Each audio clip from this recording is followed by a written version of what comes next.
It's 19:01 GMT. This is Joy News Prime with me, Samuel Kojo Brace. Coming up in this bulletin, the NDC is unhappy with the police over failure to arrest and prosecute the Agri Minister over making incendiary political comment after IGP met leaders of MPP and NDC in an attempt to calm political tensions. Tonight, we hear from both parties as the police insist that parties must leave it to do its work. Now, also, Ghana is expected to receive finance and assurance from external creditors before end of April, a move critical to securing an IMF program. Also, strike of Senior Staff Association, University of Cape Coast branch begins to bite hard. We have details as the leadership of the association joins us in studio for a discussion on the vexed matters, former and current management of embattled produce buying company, PBC. Also clash over who bears responsibility for the company's current woes.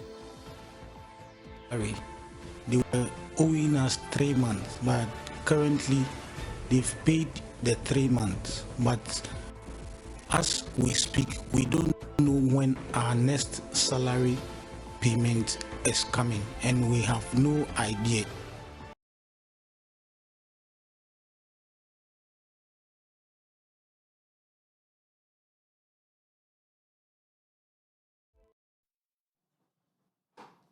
Now, Ghana is likely to secure that crucial finance and assurance from its bilateral creditors before the end of this year. This is what Joy News has picked from persons close to the IMF in Washington, D.C. Now, the IMF, in separate meetings with the Ghana team in USA, has also indicated that it will move quickly to approve Ghana's program as soon as this financing commitment is secured. We have been in constant contact with the authorities in Ghana. We have worked very hard and very swiftly to have the program for Ghana, 3 billion support program for Ghana in place. We have been urging Ghana's creditors to act swiftly. My appreciation for also the proactive role of the Minister of Finance of Ghana in reaching out to creditors. We are expecting that next week there will be discussions among creditors, and I can tell you that I use every opportunity myself to urge them to act swiftly. Let's remember that Ghana for a long time has done really well to tap markets to finance its growth path.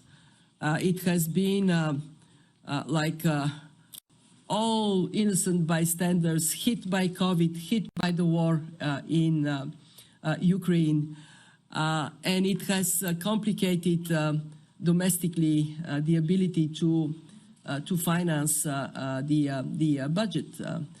So a country that has long track record of sound macroeconomic management ought to be supported to return to markets. So our program is a bridge for Ghana, and to tell you the truth, I'm actually quite optimistic. I think Ghana is going to move. The creditors are going to move, and we are going to move swiftly. So I guess the short answer to you is stay tuned and stay positive.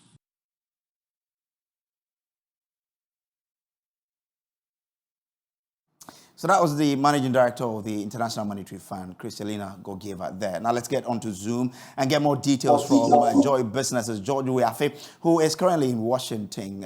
George, grateful for joining us. Why should we be optimistic this time that Ghana is going to get a program with the IMF?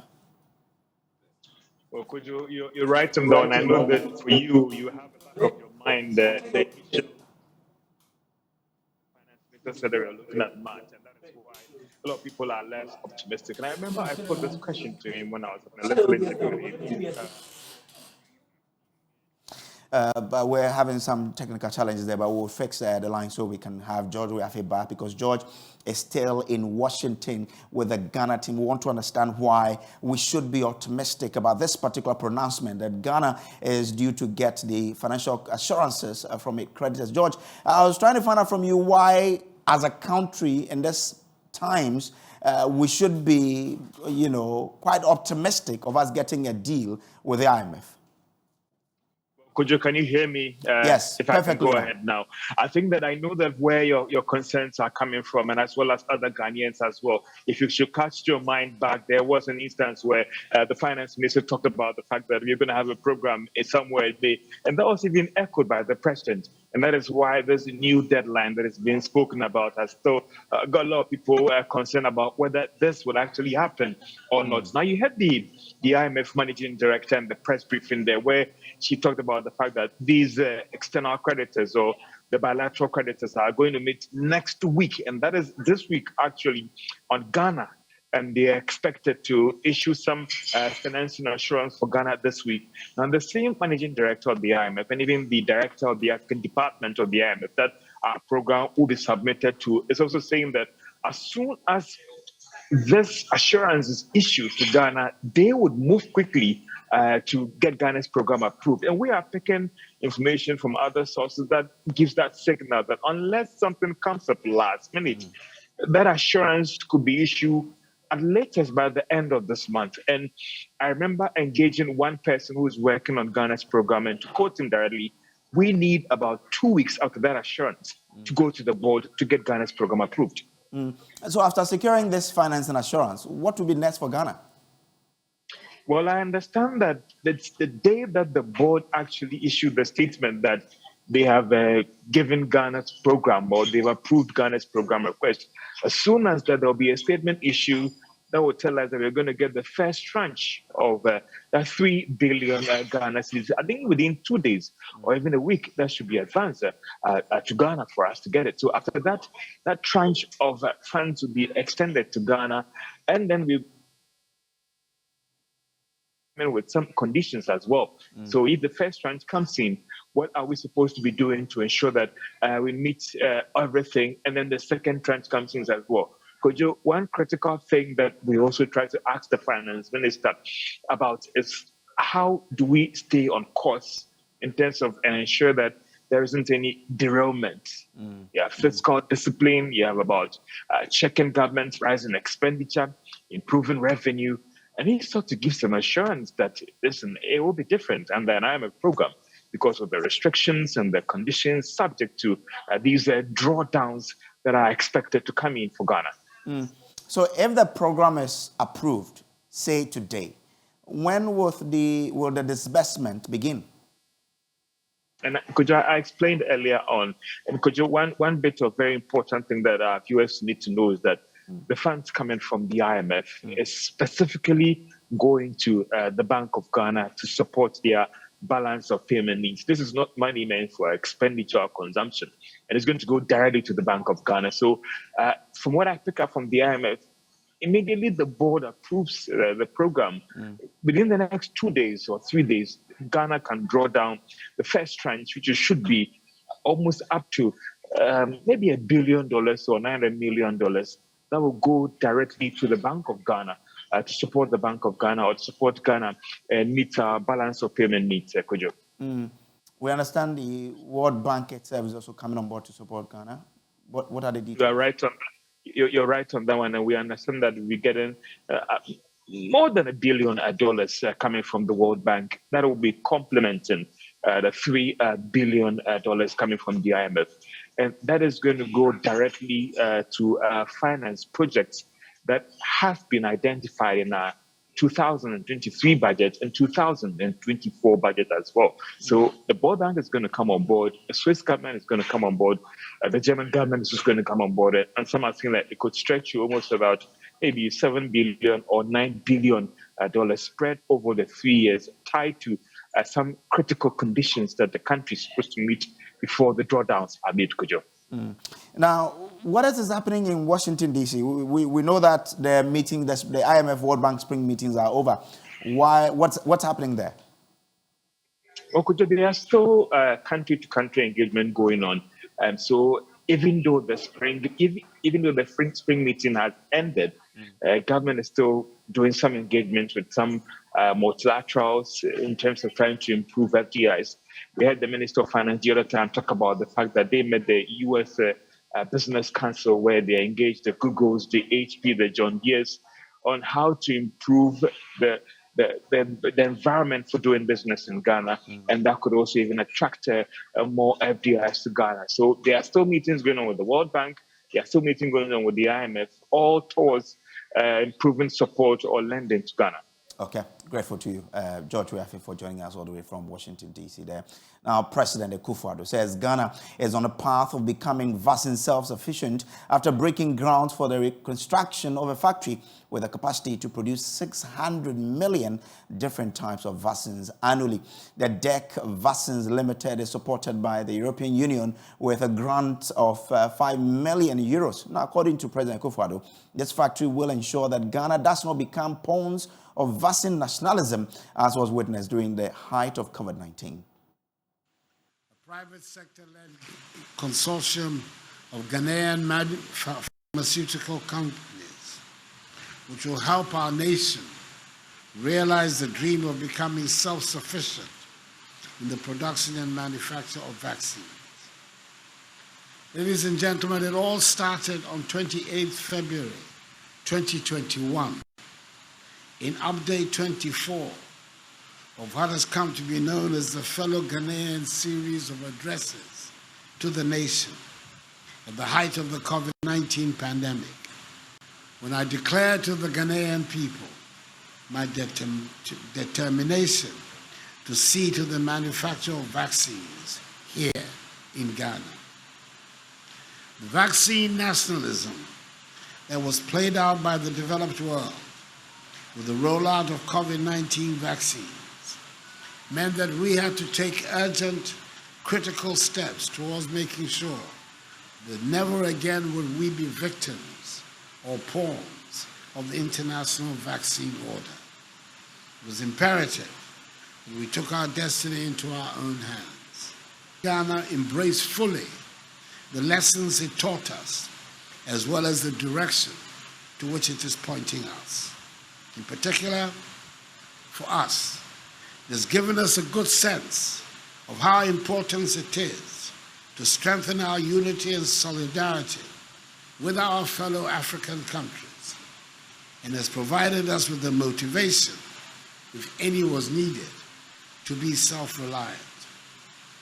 Whilst appreciating the COVAX, AU, and AVAT in COVID-19 vaccine supply initiatives, we're venturing into vaccine development and manufacturing with our sister African countries of Rwanda and Senegal. And together, we're determined to become vaccine manufacturing hubs in sub-Saharan Africa. We want to achieve self-sufficiency in vaccine production to meet future national, regional, and continental needs for health security. We shall not then in the future be at the mercy of foreign vaccine nationalism and geopolitics. Now, so the managing director of DEC Vaccines has also been explaining how this is very important to the country. Your Excellency, we are here today due to the impact of your vision and initiative to set up the Presidential Vaccines Manufacturing Committee, especially Prof. Kwabena Frimpong-Boateng and Dr. Nsia Sarri, who have worked so hard to assemble technical expertise to help bring vaccine manufacturing to Ghana. Today, DK Vaccines is here to make Your Excellency's vision a reality. Your Excellency, DK Vaccines Limited is a $122 million investment with a capacity to manufacture 600 million doses of various vaccines annually. Vaccines manufacturing is technology and capital intensive. the World Health Organization has declared a need for the preparedness of the next pandemic. This DEK factory is designed to have a reserve capacity for any emergency or pandemic, making it special as a socio-economic business venture. We mark this occasion to commend Your Excellency for your vision to pass the National Vaccines Institute, and this has exhibited a lot of confidence in our investors and shown the practical approach of Ghana's leadership to save African children from malaria and other infectious diseases that require vaccination. So that's Managing Director of the DEK Vaccines Limited, Farm Dr. Kofi Nsia-Poku. There now, the Member of Parliament for the Amasaman constituency, Akwesi Owusu-Afriyie, commended the President for the realization of the vision, expressing delight about the jobs it will create when this particular project is completed. We're going to manufacture all kinds of vaccines, whilst the one in Senegal manufactures only yellow fever vaccine. We are very grateful to Dr. Kofi Nsia-Poku for coming to our constituency to do this great work here. I am very happy today because this company will open up my constituency to the business world. It will create job opportunities to my constituencies, and we cannot be less joyous and grateful. Stories now, and the University of Cape Coast branch of the Senior Staff Association of Ghana, Universities of Ghana, has declared an indefinite strike over what it describes as ill practices meted out to its members. Now, the association is asking for promotion of senior staff, appointment to senior membership, career promotion, payment of negotiated allowances, among others. We have leadership of the association in studio to help us understand what the real issues are. And joining me is Sandy Kumi Sinatra. He is chairman for the Senior Staff Universities of Ghana, UCC branch. Grateful that you could join us here. What is influencing this? You say that you want to get progression from senior staff to senior membership and all of that. But why? What is influencing this? Thank you, Kojo, for your time. Yes. So in the universities, before one can be appointed as a senior member, you need at least a master's. Yes, and this one, our regulator, which is the Ghana Tertiary Education, has made it clear that if it's to an administrative position, you don't need a research-based master's. So in the universities, most often, they will tell you that they require the research-based master instead of, say, a project work-based master's. And this is a decision that is not sinking down well with us, because once the regulator doesn't have any issue with it, and it is not the parties and other sister universities, we don't see why the University of Cape Coast alone should subject us to such unfair decision.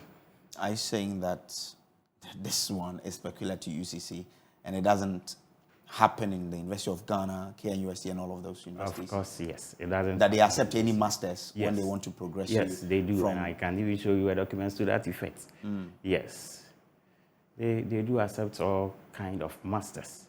But for UCC, they are being categorical, in which we think it is not helping our members. What reasons have they ascribed for that decision, that they want to stand alone, even though it's their practice? Yes, I think they think once the university is an autonomous institution, they also have the right to do counter laws, either than what the regulator will prescribe.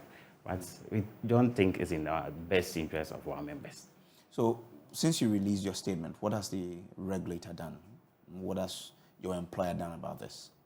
Well, for our employer, which is the university, as we speak, you have not had any formal discussions with them. However, the National Labour Commission has summoned both the association and management of the university to appear before the commission tomorrow, God willing.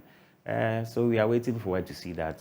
We believe they are the arbiters, and probably they will mediate in the issues to bring finality to the issues that we have raised.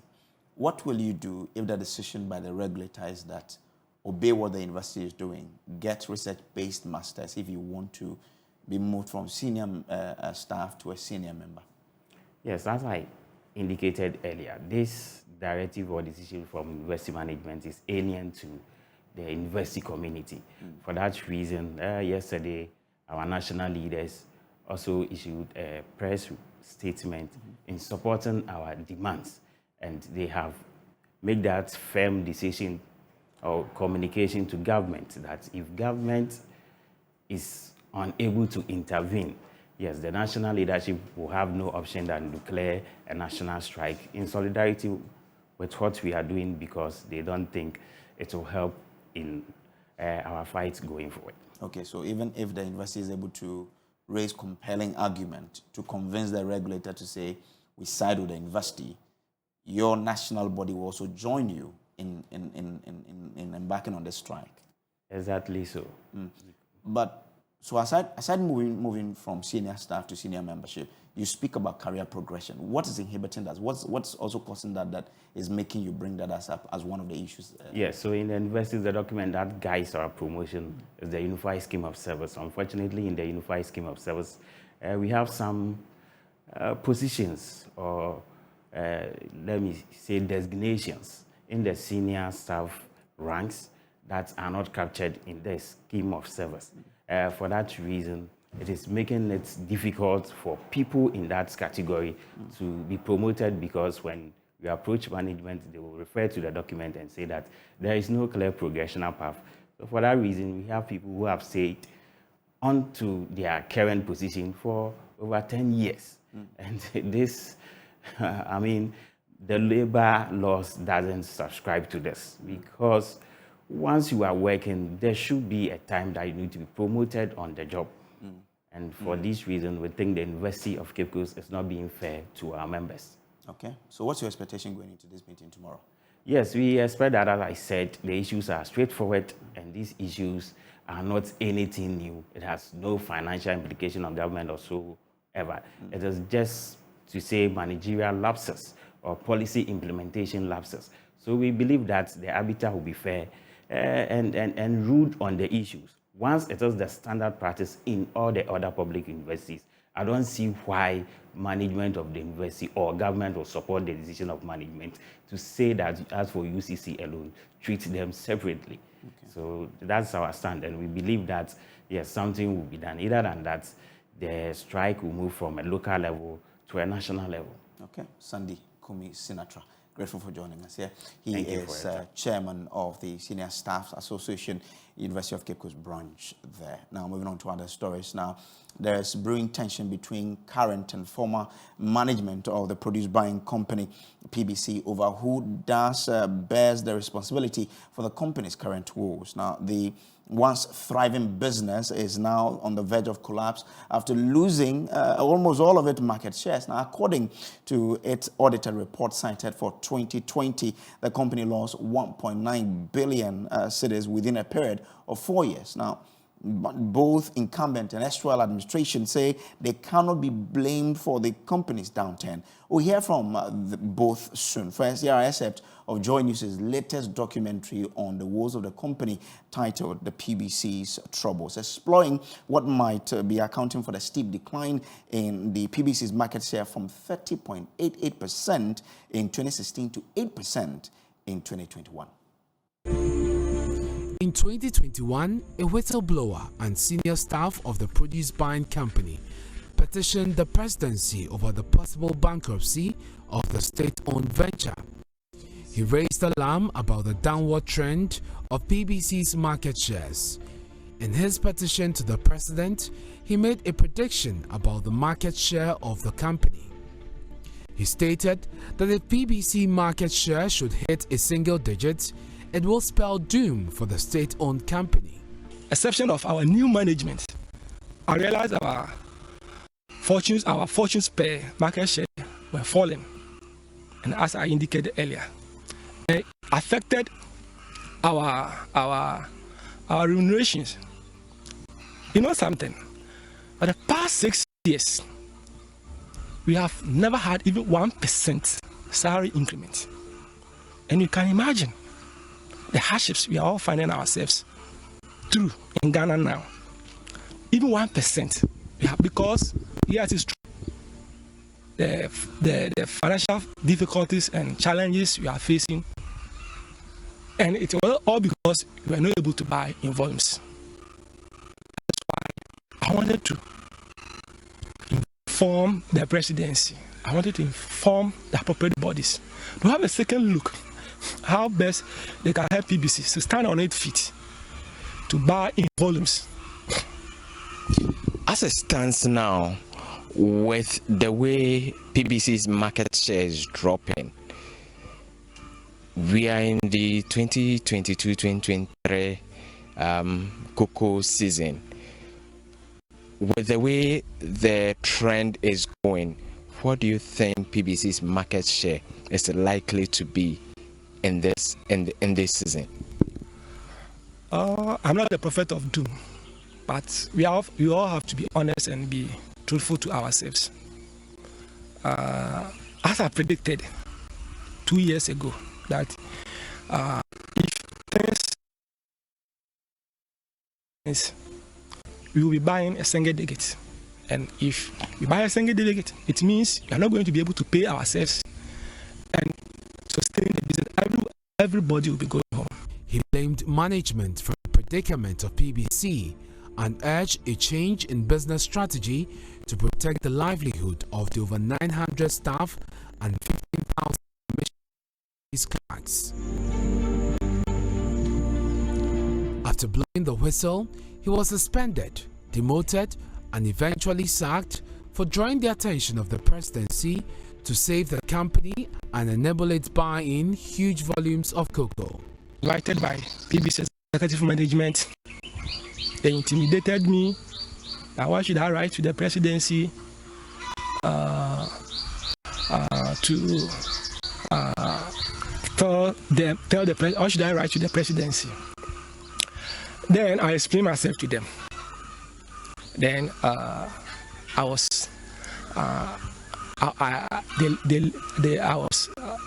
explained myself to them and I left. Then I was interdicted. But after I met executive management and I explained myself to them, you know one thing that surprised me? There was not a single question from the executive management as to solutions have for the PBC. Public Affairs Manager of Cocoa Board, Fifi Boafo, says they are deeply concerned about PBC's fall. But for the intervention, the situation of PBC would have been worse. However, we are at a stage where there's the need for us to intervene because we believe that even though we have about 65 license buying companies, PBC is one of the key license buying companies we do business with. So if there's any reason for us to intervene and ensure that PBC is able to stay and work, then the board will be prepared to do so, and that's precisely what we are working on. PBC is a very important LBC to us, so any effort to help PBC stabilize is one we are very much concerned and prepared to do. So yes, we are looking at our own financial situation and how best to position ourselves such that we are able to deal with our responsibilities. Seed fund is one of the things we do or give out to support the LBCs and their operations. So as much as we continue to give seed funds to LBCs, PBC will surely have that priority as we help in stabilizing the organization. The wish would have been that PBC will have other means of supporting the activities, because for a license buying company, the expectation is that the license buying company will be able to raise some finances aside Cocoa Board. But in the situation they find themselves, of course, we also acknowledge that that is a challenge they have. And what is important for us to do at this point is to ensure that PBC stays afloat and is able to perform its responsibilities. However, the deputy CEO of PBC, Vivian Body, says BBC is drowning in debt as a result of excess borrowing, making it difficult for them to access loans from banks. Borrowing, you also have to look at the finance cost that comes to it, that comes along with it. Now, we could still maintain this same system and, however, have an improved version of what we are doing now to give us better results than what we have now. Because we rely solely on Cocoa Board Seed Fund, anytime there are hitches or there are issues, definitely would also run into cash flow problems. And I believe that is what happened last year, because if you check the previous year, 2019-2020, we were able to pay our salaries throughout the whole year. It was only in 2022 that we had the 3-month gap because we were expecting a certain amount from Cocoa Board. We didn't get that amount from Cocoa Board. So we were not able to do the sort of operations we intended to do. So it's not, we could have an improved system of what we are having now, and the system would still work. However, PBC itself has to work on itself. So it's not just looking at the financial restructuring. We also have to look at the operational restructuring of the company. And that is what management is currently tackling now, how to get the turnaround faster, be able to go back to Cocoa Board and get the seed fund and go back to the market. And that is what we are working on. We also have to look at the staff side of it. So PBC is currently going through some phase of restructuring to be able to stay profitable and be able to reverse the negative trend on our balance sheet and so resume our normal operation. There's more on this particular development on the PM Express tonight with Evans Mensah. They will be exploring avenues as to how they can bring back the company. Do join them at 9 p.m. We'll take a quick break. We'll be back with more stories. Stay with us.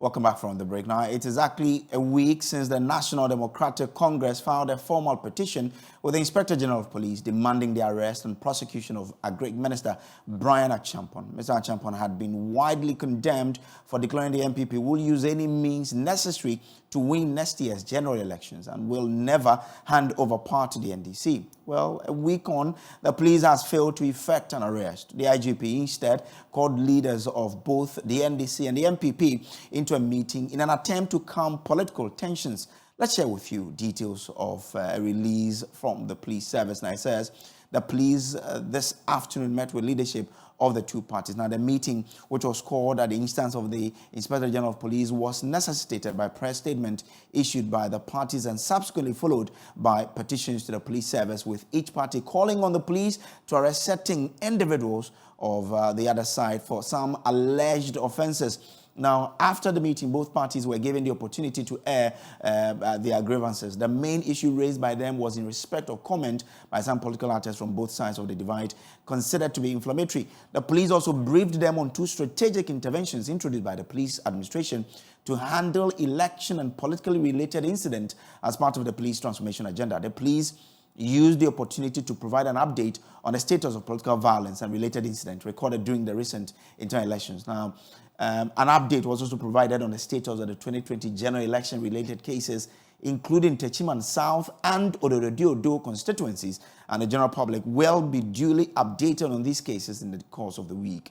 Now, the first strategic intervention shared with them is the establishment of the Police Election Security Secretariat to work with all political parties and other stakeholders to enhance the management of security for all elections in the country. This is a complete departure from the old order where an election security task force was put together just a month before the general elections.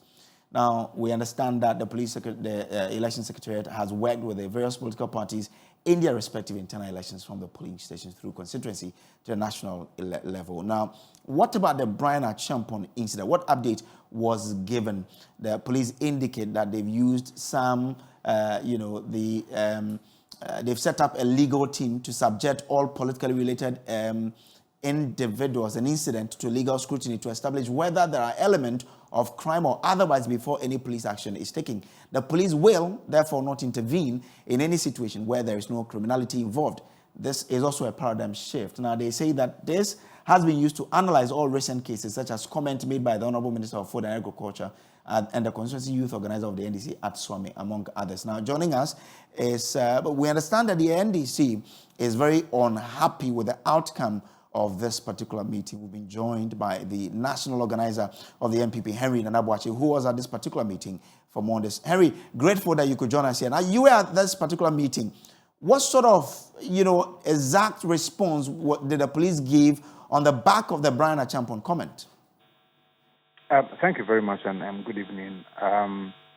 Yes, for myself as a petitioner, I did not get a direct response or an official response from the police. I was in the meeting with my general secretary, and they mentioned to us that they have introduced 2 interventions into their operations.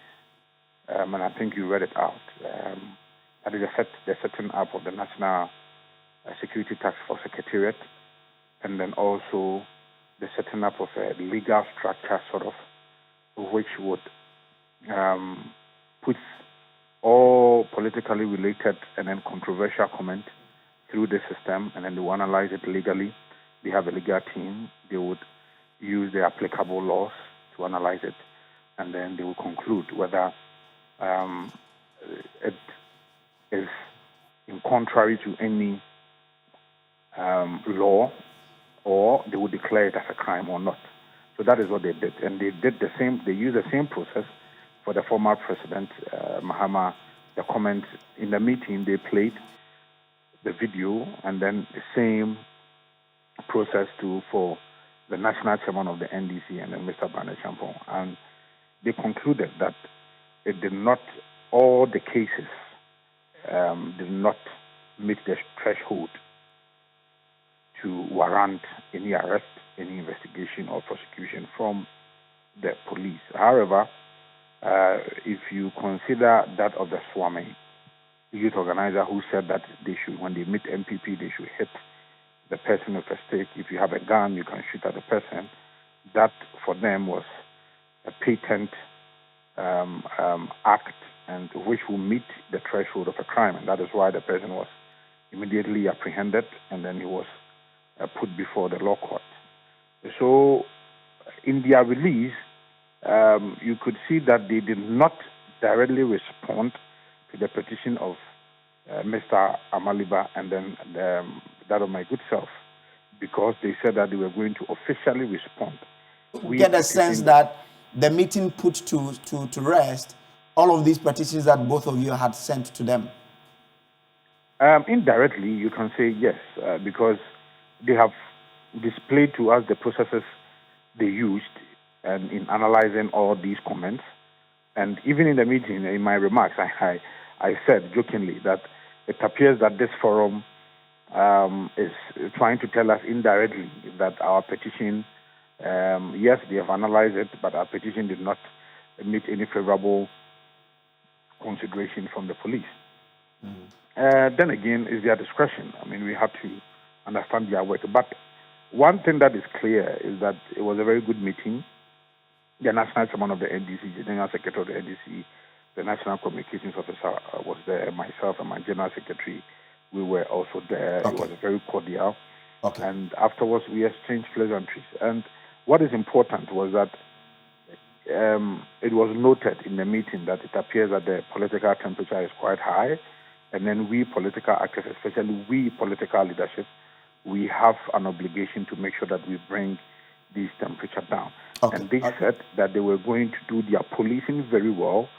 We should also do our politics very well. Okay, grateful. Henry Nadabuache, I'm grateful that you could join us here. He is national organizer of the ruling NPP. Now, the Electricity Company of Ghana is proposing tariff adjustment to reflect current trends and also afford the struggling company the space to manage its finances.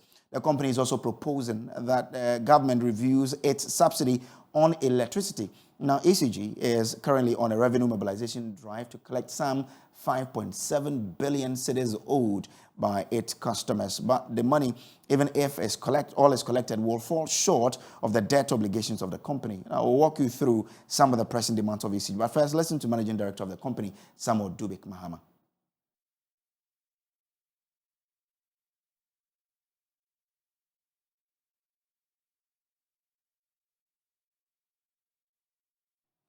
We'll bring that back to you, but Isaac Ofeje is a data and research analyst here at Joy News, and he joins me with some details of the pick. Isaac, what do we know so far about the finances of ECG? Well, so the bottom line is simple. ECG is owing, and they're not owing in cedis, but in dollars.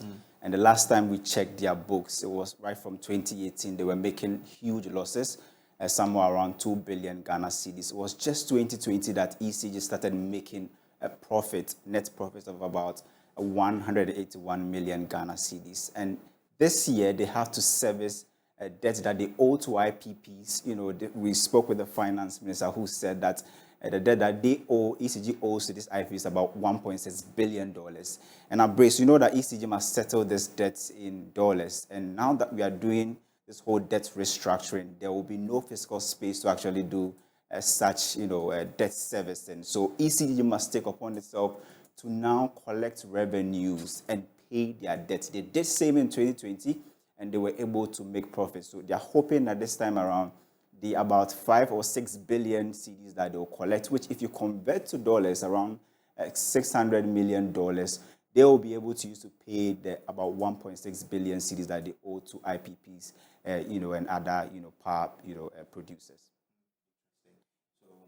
Saying that even if we do collect all, we won't still be able to. It will be difficult because the bottom line here is exchange rate. So you don't owe this, debt in cedis. Okay. So now that anytime that the CD goes up, remind you that your debts will also go up directly. So ECG is owing 1.6, but mind you, if the CD moves to $1 to 13 cedis or 15 cedis, ECG would have to find additional money to fund this. So they are just hoping that the exchange rate will stay at 1 point, and they will be able to service the 1.6 billion that they owe to their, power providers. Okay, but how come this particular differences? The Dubik Mahama, who is the managing director of the company, has been explaining to Joy News.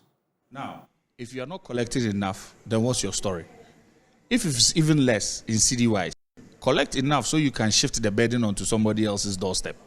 You understand? See, let's say, for example, if the CD to the dollar was 1:1 and we're collecting 100 million, we are apples to apples in terms, but you don't have that in the perfect world that you are in now. So what are you going to do about it? That just collect enough, make sure your collections number and the rate is high enough, and then now you can ask to be given a seat in the room to discuss the way forward on the differences. So as for that one, I'll say when we get to that bridge with the Ministry of Finance and the Ministry of Energy, we'll definitely cross it. But for now, we have to do what we have to do on our side as a company, and we also entreat the individuals and companies that purchase our product to know that we are at a point where you have to pay for what you have consumed.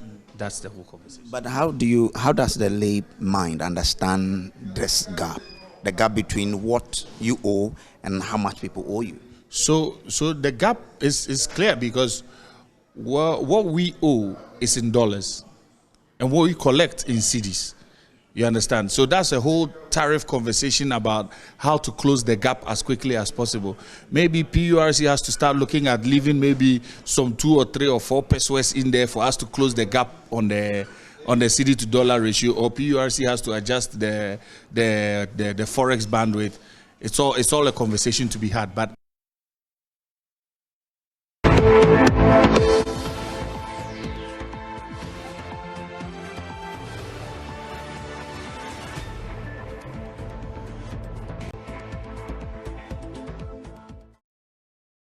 all right, time for us to bring you showbiz, and the owner of the whole thing is here, Becky Bex. Hello to you, Brace.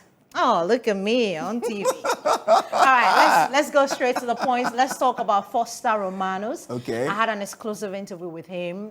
He got married 6 months ago. He's been telling us all about it, and also how Samini has had an impact in his life or in his career, and a lot more here on Joy News Prime. So, Foster, this is the first time I'm seeing you after you got married beautifully. So I'm congratulating you for a good work done. It's not easy. Yeah. Thank you very much. I'm still enjoying myself on my honeymoon. You know what I'm saying?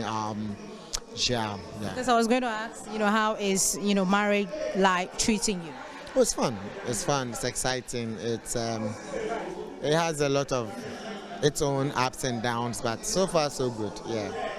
So this must or might have come out as a cliche to you, but I know that people associate you with Samini a lot. That's because you always associate yourself with the brand Samini. What is it about that brand, and what impact has it had on your career? Well, as a performer, I would say that I have been really influenced by the brand Samini. Before even going to university to start, studying, etc., I used to listen to him. My confidence, my ability to, perform as a performer on stage, I learned a lot from him. And most of the time, to his song sort of has its own way of, getting to me. So yes, and him as an individual also bigs you up anytime he sees you, gives you one or two tips here and there. So yeah, Samini as an individual and as a brand has really, had a very positive one. Yeah. Let's talk about tonight's performance, the reception. How was it like for you today? How is it different from any other shows or stages that you've mounted? It was fun. It was exciting, and it is my first time going on stage as a first act in a long while. So yeah, I was a bit, as a normal performer, it comes with all the, anxiety, the nervousness, etc. But yeah, it was awesome. It was great. I loved it, and I did my best. Run me through some of the preparations that you take before hitting the stage. So before you go on stage, there are a lot to consider or to put, in place. The people who are coming, the type of audience, you as a brand, what are you known for, and then jokes that they can relate, jokes that are not really off board, etc. Yeah, so some of these things are things that you think about before you. Have you ever had like a bad day on stage? Oh yeah, there are once in a while you get it. It's a normal thing. It's just like every other industry. Once in a while, you know that today you could have done better, so you go back and then you put your A game, put yourself together, and then you come back stronger. Yeah. But is there any expectations from the audience or your audience? Well, I mean, once you're writing for the audience, you're expecting that they will like or love what you have, so you're writing with them in mind. Would they laugh at this? Would they not laugh at that? How would they behave when I say that? So all these things are things you expect to get from them. Once you get them, it helps in your performance. Yeah. And you will describe your job as a comedian as difficult, or? It's the most difficult in the world. The most difficult job in the world. I mean, all the hardest thing in life is to make people laugh. People you don't know, people who are sad. Someone might have lost their mom today, but it's here. You have to make the person laugh. Heartbroken hearts, all diverse, walks of life. There and Brace, let's talk about cues and lyrics. For those of you who don't know, is on Joy Prime. I mean, I'm so sad because I'm not part of, You're not part of it? The whole, the judges? Not the judge. I want to sing. But they were not paying attention to me. No problem. Okay. So, but what I have for you this evening is, we have some lookalikes in there. So we have one Lovetta and Kojo, one looking like Jackie and the other looking like Kitty. They are not, all about, the lookalikes, trying to imitate somebody and all of that. They are all about their business, and they'll be speaking to us. Out of the blue, uninvited, but I couldn't stay away. Which music stars do these talents remind you of? In recent times, Pia and Kojo David have different understanding to this situation and are poised to create a niche for themselves. I look up to her, honestly. These two made a step to audition for Joy Prime's latest music reality TV show, Cues and Lyrics, and gave it their all. Now they are likely to be part of the finalists. Watch out for the unveiling of the 12 finalists for Ghana's biggest music reality TV show on Joy Prime at 8:30 p.m. this Sunday. Cues and Cues and Lyrics. Bring on the music. Cues and Lyrics is on this Sunday at 8 p.m. Please don't miss it. I will not miss it. But before we go, let's talk about Young and Famous. You know, the series. For more on this particular story, log on to myjawline.com/entertainment. That's where you find that Fantana is gracing, you know, the screens for Ghana. I'm all up for it. Brace. I'm happy for her. Congrats and all the best. Thanks so much for being with us. There's more news on myjawline.com. Up next, this Prime Business with Beverly Broom. Good evening.